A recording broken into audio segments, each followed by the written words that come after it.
পাকা বুড়িটা shopping trolley নিয়ে নিজের বাজার নিজেরই করে ফেলবে এই চিন্তা ভাবনাই নিয়েছে মনে হচ্ছে। বিকেলবেলাতে মা মেয়ের ইচ্ছা হচ্ছিল শপিংয়ে যাওয়ার, তো এই যে মেয়ে মায়ের বিউটি ব্লেন্ডার দিয়ে মেকআপ করে নিল।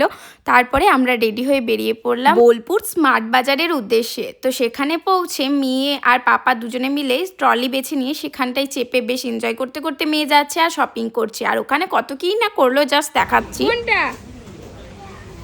ওইটা নেবো না, আসুন চলে আসুন চলে আসুন, নেবো না চলে আসুন ওইটা দেখো একবার কি বলছে।